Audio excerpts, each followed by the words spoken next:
to an hour in the morning, and you'll be seeking for it the whole day. So they say, make sure that you don't lose any minute today. You bang on time for Uongozi today here on Morning Prime on this day of 17th of November 2023, where we hack back to the beginning of the week and we see how it has really panned out as far as politics, economy, and the social pillar of the country is concerned. On Uongozi today, we keep them honest on a raft of issues as far as governance, corporate governance is concerned as well. Right, this morning we have a lot to cover. We're joined by Dr. Barak Muluka, who is a strategic communication advisor. Also, we're joined by Kipruto Arab-Kiro, who is a governance and policy analyst, Professor Fred Ogola, who is an economist, and also we'll be joined by Dr. Martin Olo, who is an advocate of the High Court. We shall be slicing and dicing, of course, a lot of issues that we have to cover this week, especially with the dossier that came yesterday regarding the G2G oil deal.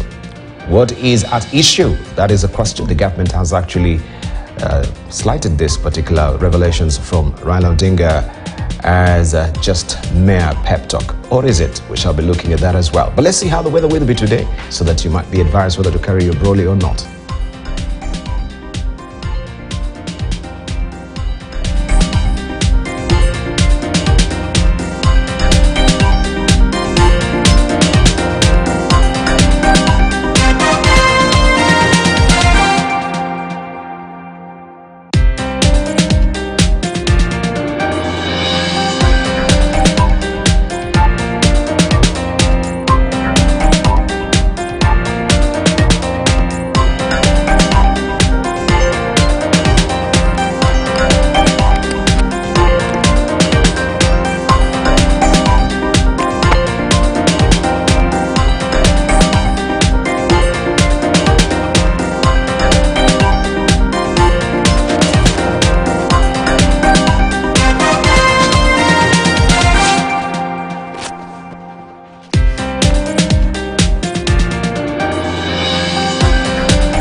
How the weather will be today. Make sure you keep yourself laid up, keep warm. It's numbingly cold, of course, early in the morning as well. But let's see what is fresh off the press this morning. Beginning with the bold paper, this is what you're waking up to on the front page of the Standard today. Ruto oil deal has come, it says. That is what we have as a splash there. The plan. Opposition leader says the government did not enter into deals with other governments, but instead framed it that way to facilitate three companies to avoid paying corporate tax, a charge that he said has been passed to consumers. He asked government not to only cancel the deal but also make it public. This is what is on the front page of the Standard this morning. It should be up momentarily. And their demands for Azimio, we'll run you by that story. They are saying cancel Ruto. It says cancel. Ruto must cancel the contract and revert to open tender. Right, let me just show you how it is because you just joined it midway. This is how it looks. Ruto oil deal has come. Opposition leader says the government did not enter into deals with other governments, but instead framed it that way to facilitate three companies to avoid paying corporate tax, a charge that he said has been passed on to consumer. He asked government to not only cancel the deal, but also make it public. So these are the demands, as I was showing you. First, cancel. Ruto must cancel the contract and revert to open tender system, which ensured guaranteed supply of oil. On probe, the AACC to probe the deal and find out how and why country got into into it and who is benefiting. Also, SAC officials, President should send home whoever came up with the deal and they be surcharged. Also, tax break, government must restore taxes to 8% from 16% that came with the Finance Act and come clean as well. Government must make public the so-called MOU between Kenya and Saudi Arabia and the UAE. Open the deal. Ministry of Energy and Petroleum must make public the deal it signed with the oil companies. This is a story that you want to follow inside the Standard this morning. Also, no feast for Mwangaza yet. That is the story there. Now that the MCAs are looking for another impeachment, and she has also indicated that she desires the county to be dissolved by the president. No feast for Mwangaza yet. Meru governor says she is ready for the dissolution of the county a day after MCAs said they will impeach her cabinet. You have the story on page 10 of the Standard. Ex-road boss, roads boss, to forfeit 500 million shillings. Former senior manager at the Rural Roads Authority will surrender property worth £500 million shillings, court said was proceeds of graft. That's a story to follow on page 8 of the Standard this morning. On top, government to spend 187 billion shillings more. MPs yesterday called out state officials for their role in budget making after the supplementary budget was increased. Also, for the young and at heart, you have the Polls magazine records of 2023. They're all tabulated inside the Polls magazine. And economic stability, a probing question there. Kenya inks 100 billion shillings more. That is a loan that has been advanced there by IMF. So we're still on the borrowing spree, but it's a good reprieve as well, as I say, for the Eurobond payment. The story is on page 4 of the Standard this morning. Daily Nation, Raila wants G2G fuel deal scrapped. This is what is on the front page of the Daily Nation this morning. War of words, opposition chief Raila Odinga now demands a cancellation and investigation of controversial deal, saying it is designed to protect 3 local oil companies from paying 30% corporate tax. National Assembly Majority Leader Kimani Ichung'wah dismisses Mr. Odinga's claims as hot air and political propaganda. Here are the claims. I read you by some of them on the front page of a Standard. Let's see how different it is in the Daily Nation. Claims are here. G2G, Mr. Odinga claims that the deal is not a government-to-government one, but one entered with state-owned petroleum companies in the Middle East. Also on taxes, the deal was meant to protect Gulf Energy, Galana Oil Kenya, and Oryx Energies Kenya Limited from paying 30% corporate tax. This is what he says. On dollar wars, Azimio leader alleges the oil deal has failed to address any of the problems that President William Ruto said it would when he launched it in March. This is a story that you want to follow on page 4 of the Daily Nation. On the side, but 21 years, recruitment age for police, prison and NYS officers if proposals by Maraga team are adopted. Also, police set for 40% pay rise in radical reforms. We'll give you the details much later in the course of the program. I didn't know my daughter is filthy rich. This is a revelation that is coming from Wanjiru Njoroge, Pauline. This is the mother of Anne Njoroge. She's 71, the mother of businesswoman Anne Njeri, speaking to the Nation team on Wednesday at her Kianjege village home in Kiambu County. And she had no sordid idea that how our daughter could be this rich. I didn't know my daughter is filthy rich. This is the story you want to follow on page 3. It says Pauline Wanjiru Njoroge, the mother of businesswoman Anne Njeri, who has been in the headlines over the contested ownership of the 17 billion shillings oil shipment, says she's surprised to learn that her firstborn daughter is rich. The last time she saw her daughter was close to 6 years ago. Ms. Wanjiru, 71, has only been communicating with her on phone, and the last time they talked was nearly 4 months ago, only to find her splashed on the front pages of the dailies. Graft war, Ruto sends home 5 CEOs in purge, and their faces are splashed here. This is Frederick Mati, the CEO of Tanathi Waterworks Development Agency. Also, we have Stephen Ogenga, the Director General of NITA. Stanvas Ongalo, the Acting Director General National Museums of Kenya. Benjamin Kai Chilumo, the CEO of Huduma Center Secretariat. We have also Peter Gitar Korea, the CEO and the General Manager of Bombers of Kenya. That is a story that you want to follow inside the Daily Nation this morning. The Voices also comes in handy for you every Friday. And they're talking about the women politicians making a mark. All that is tucked away inside the Daily Nation this morning. Let's see what the Star is holding for us. Raila, cartels make Ruto fuel expensive. This is what is holding as a splash this morning. And the flag reads, alleges rip-off. As Mayor Chief calls President's oil deal a scam and demands investigation. Odinga says there was never a government-to-government arrangement. And you can follow the story on page 4 and 5 of the Star. Heated debate as MPs approve Haiti deployment. And you can see illustrations here. Haiti's escalating gang violence has been rising exponentially currently. It looks at who the people that have been killed in the first quarter of 2023. That number has risen to 846. And just some snippet that maybe you should be aware about 300 gangs are active, and 80% of them in the capital. Closest neighbors are Jamaica and Cuba.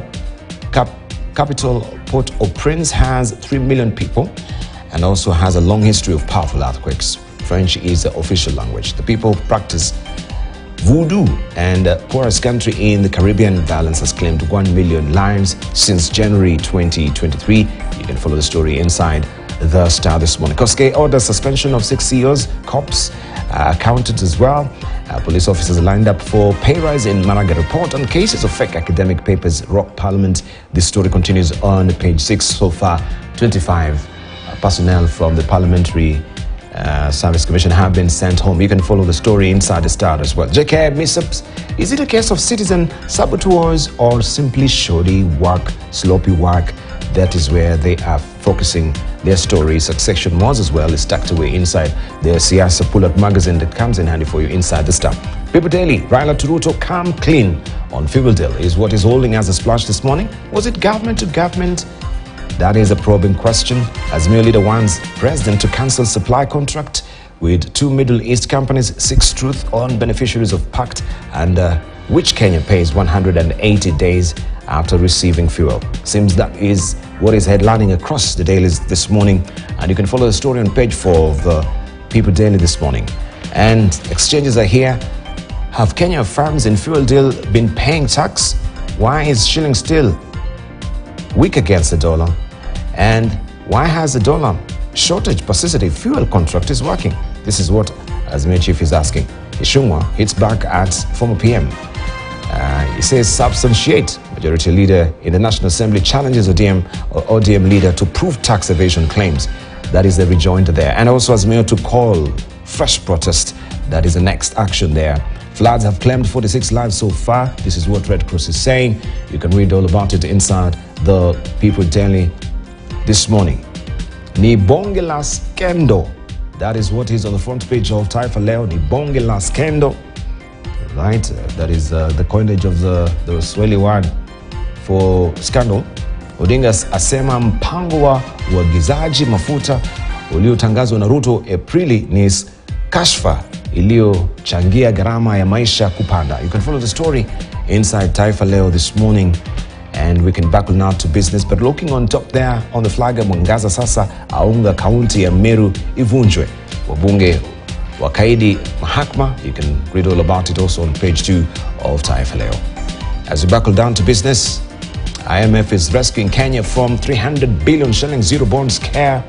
That is what is holding as a splash today. IMF rescued Kenya from 300 billion shillings zero bond scare.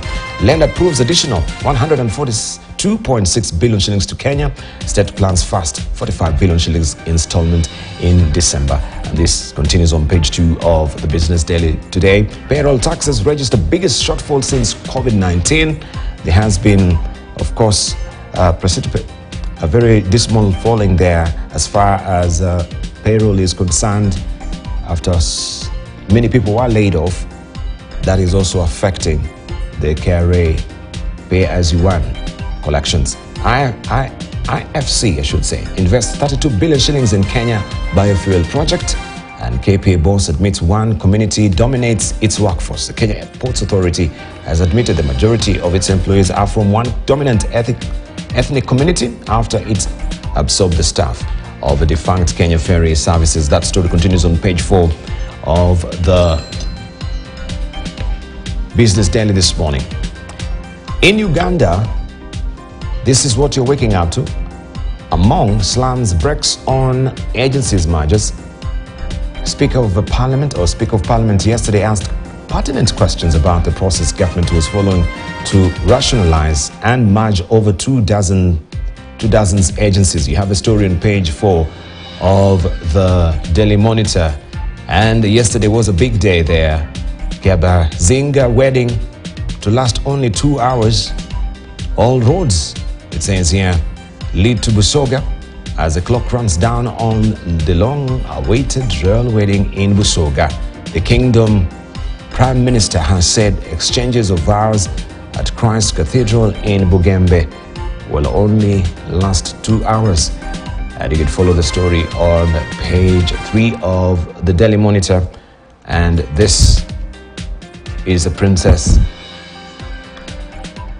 Right, all eyes will be focused there in Uganda today. In Tanzania, envoy, why East Africa can be gateway to African economy.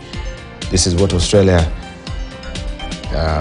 envoy is talking about. Australia is banking on East Africa as a center for significant economic development in Africa and has decided to relocate its Africa Trade Commissioner from Johannesburg to Nairobi. The story continues inside Citizen in Tanzania. And East Africa exports to rest, or East Africa exports to rest of continent hit 9 billion shillings, 9 billion US dollars actually.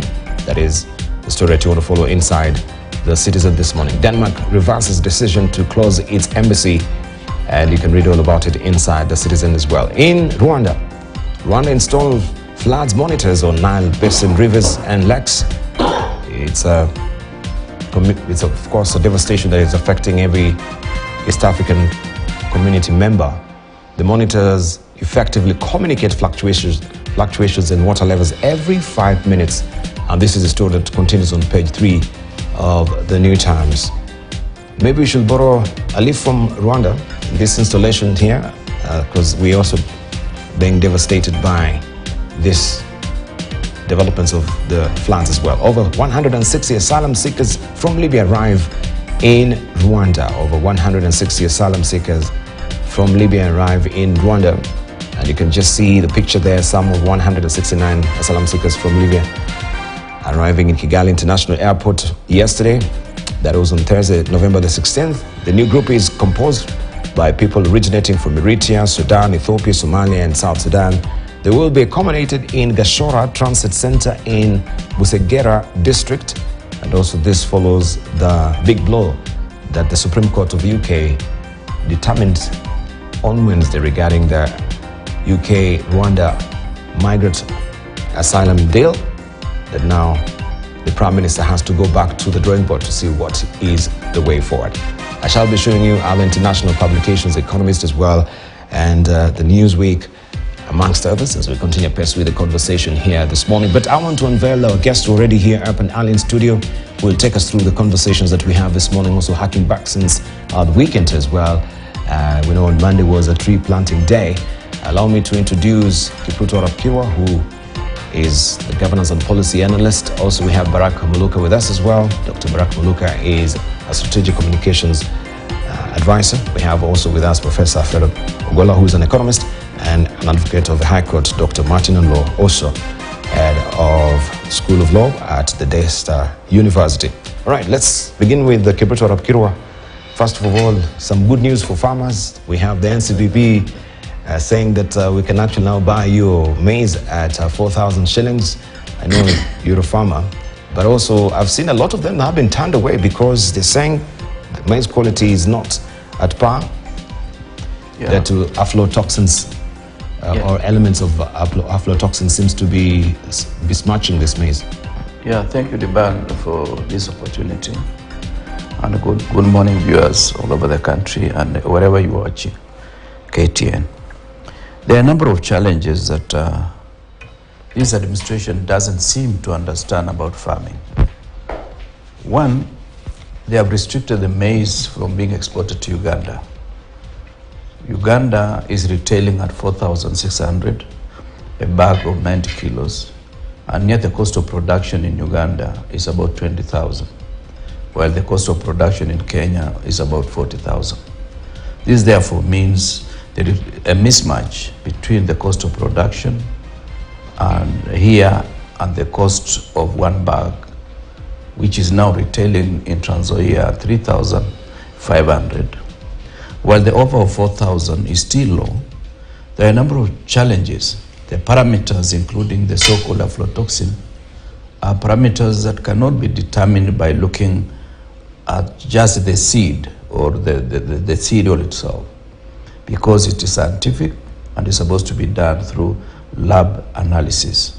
They have also changed parameters into the brockages, discolored, and to be a certain percentage, while internationally it is accepted at 13%, discolored, breakages, and other damage to grains. They seem to be talking about parameters that are not within the scope. The second issue is that for the administration to be able to suck maize from the market and stabilize prices effectively, they ought to buy 4 million bags of maize, and the price could have retailed at 4,600 or even 5,000. That's the only way you can stabilize, because the millers now are offering better prices than what is being locally offered by the administration. So it's a challenge. I wish they could take farmers seriously, because most of them were turned away from various centers, Mosbridge, Kitale, and even Eldoret, under the pretext that they do not meet the standards. The third issue is they should have given what we call warehouse receipting, which will allow the farmer to keep away the maize in better conditions and sell it when it is necessary. That would allow somebody to pay a token amount but keep away the maize so that we reduce post-harvest losses. Why am I spending a lot of time talking about maize? If we don't take care of the farmers, this time next year, or even earlier, we'll be importing maize, and we'll lose more money, including the so-called dollars that we badly need, by importing maize, because there is no way you can guarantee Kenyans there is food unless you have 50 million bags of maize already in proper storage. Mm-hmm. That's a challenge. Mm-hmm. Yeah. Right, thank you. Right, let's hear from Barak Muluk as well. Good morning. Good to see you. Yeah, you look so serious. It seems you've got a lot of issues I'm listening piling up. To the expert. I'm not an expert in food production, processing, storage, and even marketing. But I can take a commonsensical layman's approach and make a few comments in that regard. Number one is that I'm aware that many farmers have cut down the acreage of maize production in the country over the past 15 or so years because of the rather casual manner in which successive governments, successive regimes, Mwai Kibaki, President Uhuru Kenyatta, and now the present regime, have not seemed to address the plight of the farmer. I say this now in spite of being a layman with some degree of authority, because I used to produce maize in Kitale, and I used to sell it to NCPB, and which I stopped because it stopped making mathematics, and you now just produce enough for yourself and your family. So when we talk about the cost of living, and the cost of living in the country has usually been reduced to the price of unga. It is the symbol that we go around with, even those who carry sufurias on their heads and those who follow them talk about unga. We have got to address that sufficiently seriously, give incentives to the farmers, certainly ensure that there are certain minimum returns that are guaranteed for the farmer, and the state sector having committed itself both through manifesto and also being constitutionally bound to ensure that everyone has a right to food, need to prioritize this. And it's a bit of an oxymoron that when we look at the 5 pillars of the KK government, agriculture and food production ranks very high. So I do hope that something is going to happen in that respect. Indeed. All right, Fred Ogola, I saw you're feisty and holding a press conference. You can tell us more about the Linda Jamii initiative and what was happening in that particular conference. Yeah, you see, we held the conference for 2 things. Mainly we were focusing on the G2G, which for us we realized that it was wrong. I'm happy that Raila Odinga picked it up. I'm sure if I'm the one who said it, I could be on the headline the next day, but you see Raila has got all that we cannot be able to reach. Remember, there's a lot Raila has done that I'm just like a small person in it. We are learning the thing, but I think we're the one who came up with the real dossier. We're able to explain why this was not supposed to be done. So we have sufficient information from you this morning that you, yes, as we go to sufficient information. Okay. So we're able to illustrate that, first of all, government-to-government agreement was government-to-government deal cannot happen because the Kenyan government is extremely inefficient government and it has corruption. You know, government-to-government deal works only to lower a cost of anything if the cost of running government is lower. But if the cost of running government is heavy, look at the budget happening where everything is going up. They're increasing the budget and not increasing revenue. That already tells you that if you have any government-to-government deal become difficult. If you take, for example, if a government wants to go to Saudi Arabia to sign a contract with any person in Saudi Arabia, and compare with if a private company flies to Saudi Arabia to sign a deal, which one is cheaper? Just take even just from transport only. It's obvious that it's easier for a private company, and that's why we would have preferred just the private companies to go and do those things. It doesn't work if a government is this inefficient, and of course, you see, we even was able to point out that a government has no way to sign a deal with these people. In fact, that's why Raila is saying it didn't happen. And he's saying, please bring that contract out. And I think that Raila has in him a lot of ways to be able to put his word across. Remember when he was giving this press conference, he called it a scam, but even for us, we call it G to G, means gang to gang. So when a gang is signing a deal with a gang, you realize that nothing comes out for the benefit of the people. And I was thinking it was not in the best interest of the people. I would also want to call upon the president that his CS in energy won't help him. Because look at how the energy goal went up when the CS was in energy. Remember, this Churchill has been associated with energy before. And when he comes as head of energy again, you realize that cost of energy has never gone down, it's only going up. And I think that the president will not have to reshuffle the cabinet, just has to remove some of those people because they won't help him. And I've been telling people, actually, our president was like, I like when the president said in the State of the Nation, he said, let's pull together. And I'm sure, Senior, the signal here was that pulling together could mean that maybe realizes that he needs everybody. So needing everybody means that there must be some people who can come to help him. And I said, anyone, whether you are in opposition or you are in government, you cannot wish the president to fail these 5 years, because if he fails, the nation fails, we suffer. So how can we come together to help here? Indeed. What does he want from the private sector and the rest? So according to me, the G2G deal is not good for the nation. It was not done the way it has been stated. Right, we'll get to the details. Interrogation for it. Indeed, we'll get to the details. Let's get to Dr. Martin Olo. Welcome back. We missed you last week. I think you were holding the first cohorts of law graduates at Daystar University. A big one for Daystar. It's true. I was producing scholars for the nation. You're producing scholars for the nation. Certifying them. Certifying them. Yeah. And I do have a candidate on this bench that I'm working on slowly, because I need to present him to Kenyans so that he can have the power to do all that appertains.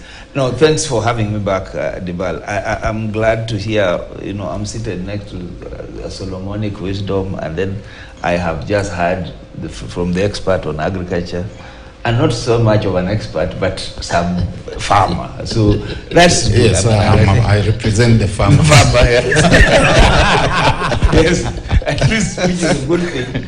And basically what we are saying is he's that... a quack farmer. No, he says he tried it, he tries it, but now he has reduced himself to just feeding his family. My family. Which is a loss to the nation, because we need to produce at least surplus so that the rest of the nation can gain. So we need to encourage him. But again, if we have to encourage him, we also need to send out good policies and also create an enabling framework for farmers to be able to perform better. In any country in the world, whether you're talking about France, whether you're talking about America, or, any serious country, food security is number one priority. And every policy that you make ought to always ensure that the basic minimum food is available. But when we come to Kenya, we don't seem to have any intention nor a policy that helps us, A, protect farming, B, provide an enabling framework for those involved in agriculture to actually flourish. So that those at the tail end, maybe those on the other side of that value chain, the millers and transporters and others, will inevitably benefit more than the person that actually grows the crop, because then the inputs that go into it and the whole economy around it is such that the farmer is always the loser. Everybody else can gain, whether you're talking about plantation farming, sugarcane farming, talking about agriculture, talking of coffee, indeed tea, everything we're talking about, we seem to be unaware or unable to cope with the demands of the farmer vis-a-vis the market, the middle person, and generally the profiteers. So that is something that we need to think about. All said and done, I think that I'm not sure whether this government really needs help, the way you say, my good friend Professor. I think they seem to have everything together. The president says he has the idea, he's making decisions that will take Kenya to the next level, he wants to transform it. So it looks like we just need to sit back, wait, and see. Indeed, he's not inviting our contribution, he knows it. If you say the CS of Energy, he was his chief of party. He's his man. So he's not somebody that he has just come to know. So he knows him, and he has him there for very good reasons. Yeah. So if you advise him to get rid of him, he might not listen to you. So No, actually not get rid of him. We'll come to it. Let's just run the stories. But it won't help Energy. And the intention is not to help Energy. All right. Okay, let's just hear from the horse's mouth, where we know a section of Azimio coalition leaders are threatening to go back to the streets if the ongoing talks collapse and the cost of living is not addressed as earlier indicated. The talks now hang in the balance, even as the committee plans to converge on Wednesday next week to conclude the report. KTN's political affairs reporter Daniel Keruki interrogates this. A political showdown is in the offing if an ensuing back and forth persists. A stalemate between the members of the National Dialogue Committee (NADCO) and with reports indicating that several members, especially those allied to Azimio, staged a walkout. A section of Azimio leaders are threatening of dire consequences if the talks fail. We are saying, should the talks fail as they are looking, they are failing. Yes. We shall not forgo our rights. We shall go back to the streets if necessary. Yes. We are going to exercise our civil, political, and human rights to the fullest. Yes. According to NAC Kenya leader Martha Karua, Kenya Kwanza has refused to meet their side of demand, with protest threats dismissed. Ours is to give notice of intention. What the illegitimate KK regime does with that is their business. But it will become our business if the demands of Kenyans are not met. Why would demonstration be a factor towards addressing the cost of living? the cost of living has already started being addressed by the president himself, and we saw subsidies to fertilizers. The dialogue committee adjourned to seek consultations on the few issues, especially the cost of living. They are expected to meet Treasury CS Jogona Ndungu, perhaps to look at how to address the issue. A section of Azimio members in the committee claims the final report that is to be presented to President William Ruto and Azimio leader Raila Odinga only bears issues pushed by Kenya Kwanza. A source has further claimed all the proposals by opposition was trashed. The source also claims the report has recommended amendment of the constitution, while urging Kenyans not to expect much from the report as it has been centered on individual interests.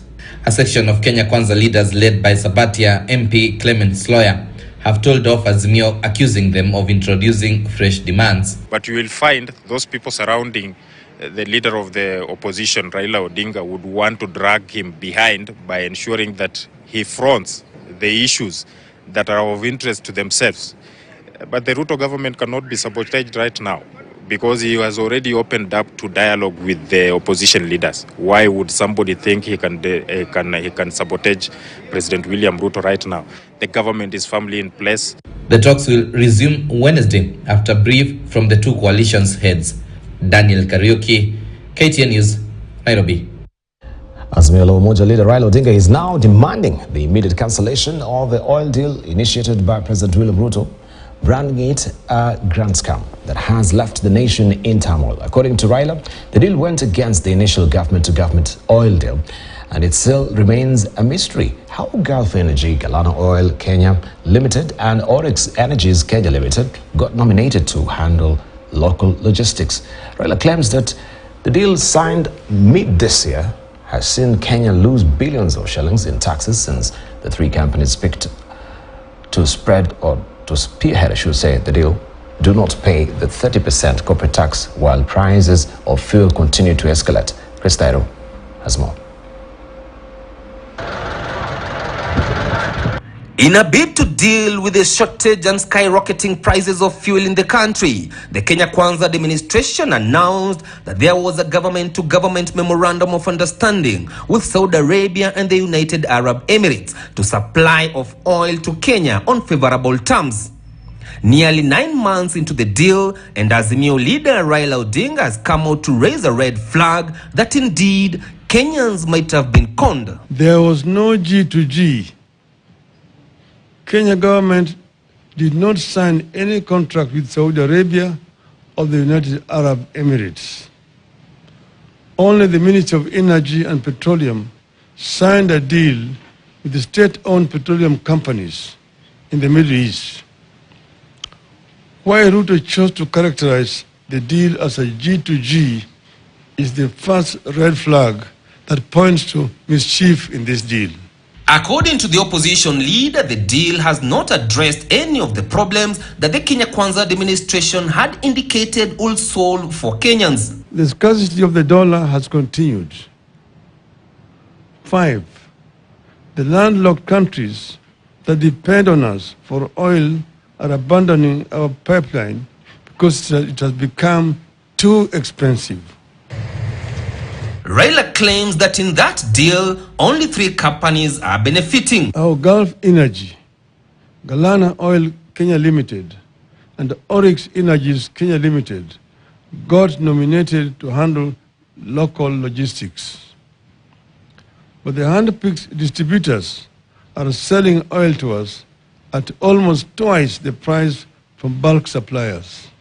We now know that the characterization of this deal as a G2G was meant to shield the 3 Kenyan companies from paying a 30% corporate tax. And now he's demanding that the deal be cancelled. Ruto must immediately cancel the contract and revert to the open tender system, which ensured guaranteed supply of petroleum products. It has assigned responsibility to various players as opposed to the so-called G2G that is making Kenyans depend on inefficient and corrupt players. The open tender system was efficient, accountable, and competitive, and offered prices commensurate with international pricing model. The government has already come out to dismiss the claims by the Azimio chief, indicating that the deal is clean and that the country is losing no money. Chris Dairu, KTN News, Nairobi. Now, President William Ruto has defended the decisions and actions that have contributed to the rising cost of living. The president has termed his decision critical, bold, and transformative in his approach to various issues in the country. KTN's political affairs reporter David Mudoka has more also.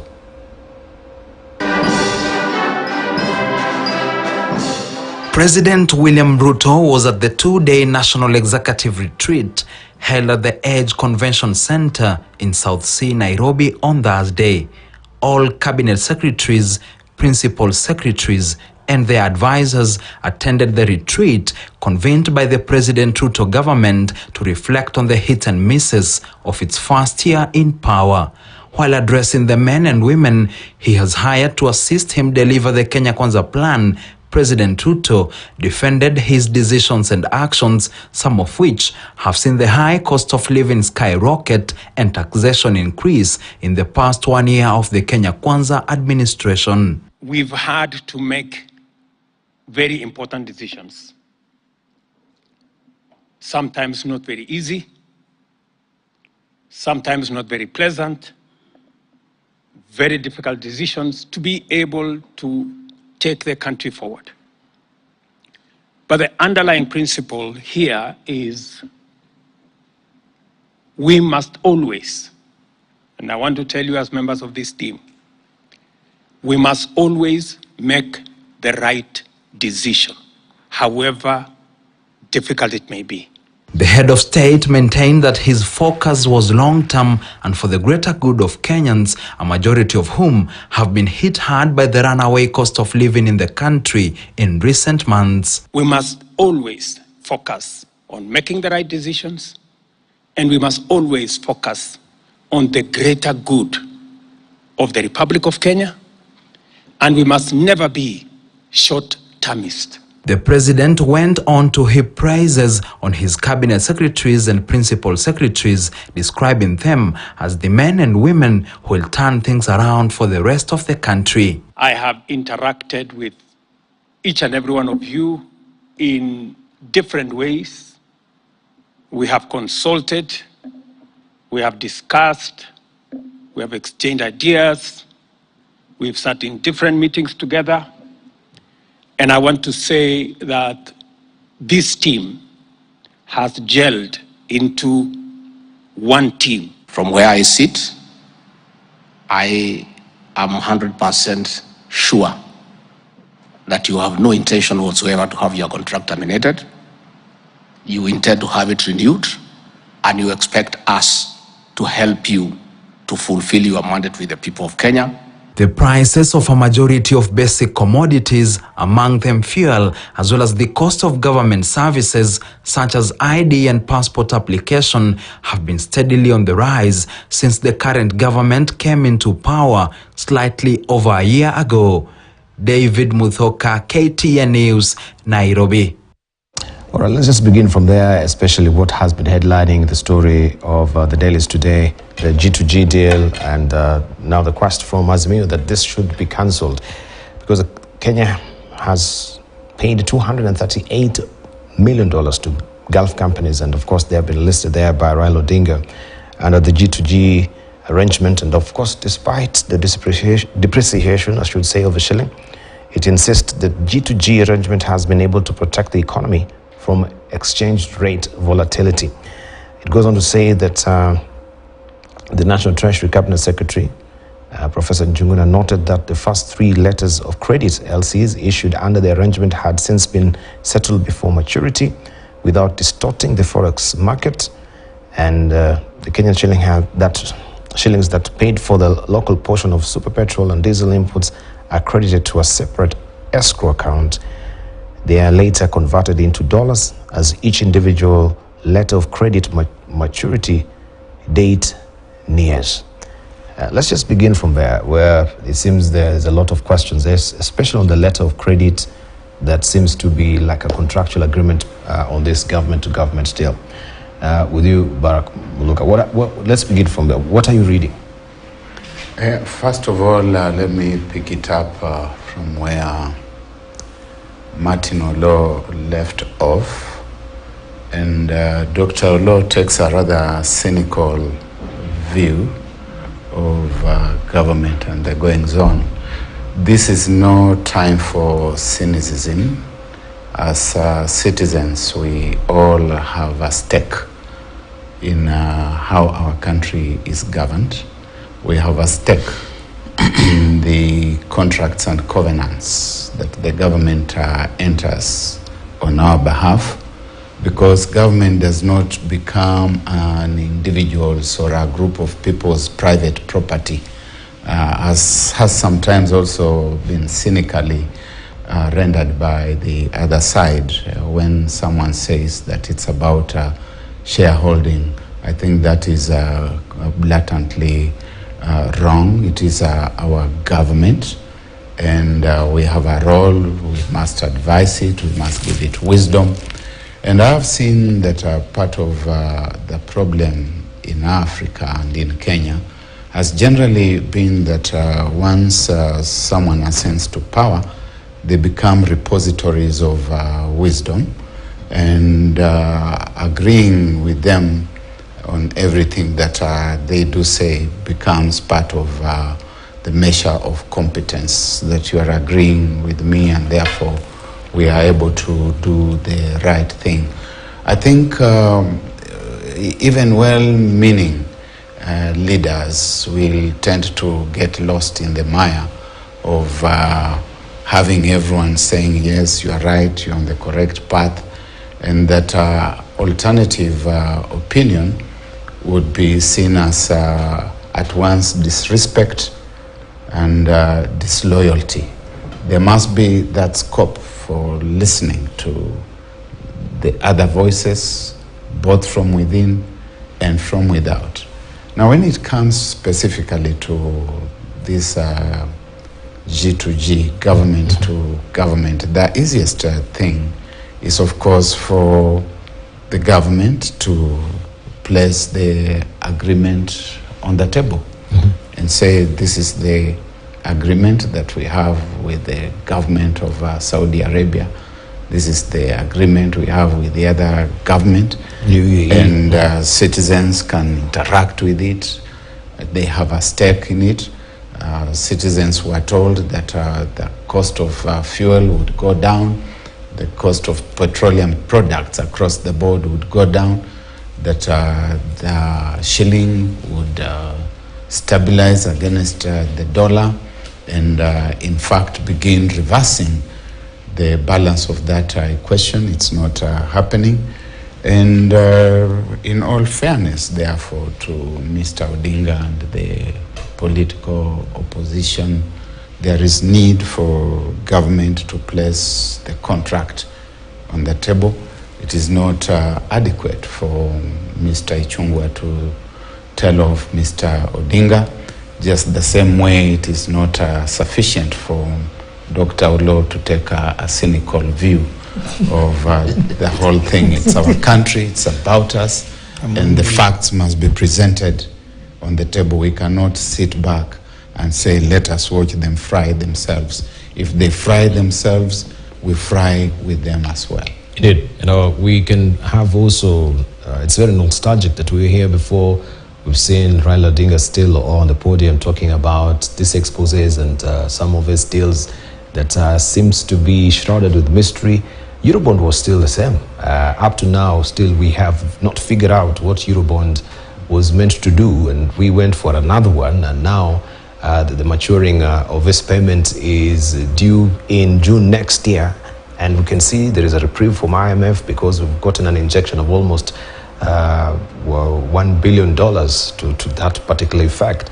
But when it comes to government deal, and it is just about transparency, and this administration has been very categorical that we are open to transparency. In fact, we even want an installation of an opposition leader so that they may put us in check. You're asking, can it bring to bear the revelations, the contractual agreement on this, so that we may be knowing what is actually at issue? IMF had raised concerns previously, if you hark back to August, that Kenya is exposed should palm prices not be adjusted to fully pass through any forex valuation losses to consumers, and to provide access to dollars to cover any potential shortage of foreign currencies in the domestic market. And remember, people are raising questions regarding this particular deal, and we had the CAs coming to the public to allay those fears, saying there is no risk in finance. The government is satisfied with the progress of the arrangement, that is G2G deal, which has created a relatively stable forex environment, an enhanced supply of petroleum products, relatively stable forex environment. Whatever that is, I don't know how you will decipher. Well, Dibal, it is ironical that when we have put in the Constitution the right to information, this is when information is very scarce and very scanty, especially when it comes from the administration of the day. It's scanty in the sense that nothing has been laid bare, whether it is about the deal with the port of Mombasa, whether it's about now the deal about this G2G, which our good professor is calling it gangster to gangster. And I tend to agree, because we don't know the face on the other side, and neither do we know the face on our side. No wonder there is another scandal in the making of 17 billion worth of oil that has not been properly explained. Now, the second issue is that it cannot be said all is well, given the fact that the dollar continues to rise against the Kenyan shilling, because when the rain started beating us, a dollar was 132.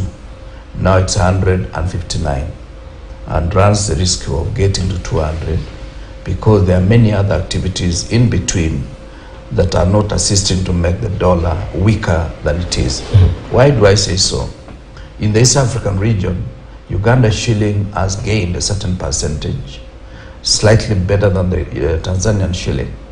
And even the Rwanda shilling, against even our currency, has been gaining tremendously. And this makes it impossible for us to do business. No wonder fuel, whether it is in Kigali, Mtwara, whether it's in Uganda, is slightly higher than the Kenyan situation. And what I would have expected, if it was true government-to-government kind of deal, they could have floated the tenders for any company once the fuel is here to bid for it and get to the market. But you see in Uganda now is trying to look for alternative ways of getting its own fuel. What does it mean? Even the few dollars perhaps we're going to get from Uganda are going now to disappear, and also create almost a weakening effect on the Kenyan shilling. This is worrying because many other activities that this regime is doing is weakening the very currency they pretended to be strengthening. I would have expected, as they give us the facts about the G2G, for the president to explain what did he mean by the Kenya shilling was going to go to move and the dollar would be exchanging at 120.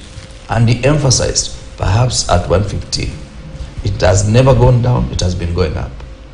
The second issue is that he had promised us that fuel was going to be cheaper. It has not gotten cheaper, instead it has become more and more expensive. It is important because we should not allow the president to lie.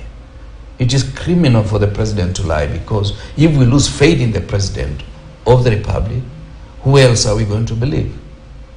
Are we going to believe his administration? And I just want to advise my brother William Ruto that if you made so many promises and those promises allowed you to win the election, why don't you spend a moment and tell us the truth? That Kenyans, I made these promises, and with the realization once I'm in office that most of these promises cannot be made, have had now to scale down, and Kenyans will forgive him. Kenyans are very forgiving if you tell them the truth. But you trying to give another lie, including telling us, suffer now for your grandchildren to enjoy, is another promise that is likely to be false, because I cannot suffer because I want my children to enjoy. I've already suffered enough by denying myself certain luxuries to be able to invest and leave something to the children, including giving them some little education. Telling me to suffer more, and because of somebody who has created a scandal, is not tenable. It is totally unacceptable, and it is criminal. Right, it is criminal, you say. Let's hear from Professor Ogola. What do you know? Because it seems that you've got a bit of information as indicated on this G2G. Yeah, what we know is what is the true position, and I'm happy that Raila has highlighted, like I told you before, that Raila is coming back to what Kenyans knew him for, because this is what he has been doing for a long time, and he was unable to do it in Uhuru government, that handshake, because you cannot criticize someone whom you are holding hands with, I'm sure. That time he only exchanged pleasantries, and I'm sure now this is the time that is coming out well. So what is clear is that there was no G2G deal, because even if you look at what was said in the beginning, that Kenya will buy oil using Kenya shillings. What are the Saudis, what do they do with Kenya shillings? If you can't even go to Dubai, if you have Kenya shillings and you want to change to dollars, you cannot even buy dollars with Kenya shillings in Dubai. Uganda, Tanzania accept Kenya shillings as exchange, but if beyond that, actually it can't. Even if you go to DRC, carry Kenya shillings, you see where you get money from it. So if DRC cannot accept Kenya shillings, what does Saudi Arabia have to do with Kenya shillings? So that was a lie. And I think that for me, what the president needs to do is just to ensure a lot of public participation, because there's a lot of things which were crowded in secrecy. And even if you look at the kind of people, like I told you, anybody who wants to put money in Kenya is looking at who is your team. Do you know that even in corporate governance, I've taught board members for now 12 years. And sometimes even when the company is about to go under, the people appointed to the board can actually make a financial put money on you. I remember there's a bank, there's an organization that was almost becoming insolvent. And when they appointed some very well-respected person to sit in that board, banks lent money to a company that's almost insolvent. So no matter the situation of Kenya, who is in charge of which docket is really important for people to put money. When you want to do business, for example, we know the guys who are in charge of different dockets in this government. How much can you trust them? For example, public service is the fulcrum of a government. Who is in charge? If you go to the treasury, Professor Junga Ndungu is a very qualified person. In fact, we do talk to him. Very qualified person, but is he allowed to do what needs to be done? Or somebody else is a shadow cabinet? You know, let me tell you about gentlemen, and in fact our viewers, I can almost tell you to a tooth that nearly every cabinet in Ruto's government has the real cabinet behind. If you look somebody like Aisha Juma, she cannot run anything. There must be somebody running that docket from the behind. And that's what the president has to do. Please clean up these things and appoint people who can do work and let them give them the mandate. Because it's the exact opposite of what Kibaki did. Kibaki appointed a cabinet that was capable to do their work, and he allowed them to do their work. But if I appoint a cabinet that cannot do their work, then the president intentionally has appointed incompetent people so that actually can control them, because this is a strategy for how to control people. So the truth of the matter, there was no G2G deal. The issue of the Kenya shilling was not an issue. And because I've always told you, Dibal, I don't want to be coming here to throw mud at anybody. Let me propose a solution, and this is what he could have done. As we speak, Russia is refining oil in India. By buying oil from India, used from rupees, Kenya shillings, oil will be cheaper. In fact, I wrote an article in Business Daily and I say that why Kenya needs to align with BRICS, the BRICS at the moment, to salvage the Kenyan economy. And wheat, which we have been crying about Russia-Ukraine war, government-to-government deal actually is possible with India. Actually, India does not allow any intermediaries to come in when you're doing business. But they don't want to do it because they won't make money there. They are trying to tell us that they are using government-to-government deal, but actually they are using intermediaries. So I'm thinking that the president is still not very open. But you can say whatever you want to say. I've always said one thing, that Kenya Kwanza government did not run on the platform of non-corruption. And maybe if you look at the plan, I didn't see it there. The Martha Karua Raila Odinga ticket talked much about fighting against corruption. And without fighting against corruption, we are having so many challenges on how to do business with other partners, with other companies. So for me, it is critical that we need to go back. But where did the rain start beating us? I don't even think about the oil was the issue. On the inauguration day, when Gachagua stood up and said that we have inherited a dilapidated economy, immediately foreign direct investment went down. And that is where the dollar actually is having more heat than all these other things you are talking about. Because if people cannot bring foreign direct investment in their country, because if we believe that is scary. Yesterday I had a 6 hours meeting with some investors who are coming to invest in the country. I was giving them the macroeconomic analysis, and it's very clear that these negative comments on the economy is not good. And I invited the president to give positive vibe to economy. You cannot tell me that the economy is dilapidated, then you're telling me to invest in it. All right. I think my music is up is my indicator that I should be taking a short break. When I circle back, we shall hear from Martin Olo, where Barack think that at least your tongue is fumbling cheek while we are actually facing serious matter, right? So you want to defend yourself. You'll have a rejoined. All right. You're watching Uongozi today here on Morning Prime. When we circle back, of course, we continue with more. And we see how heads roll have rolled so far in 6 agencies in light or in an attempt to try and fight corruption in this country. We take a short break.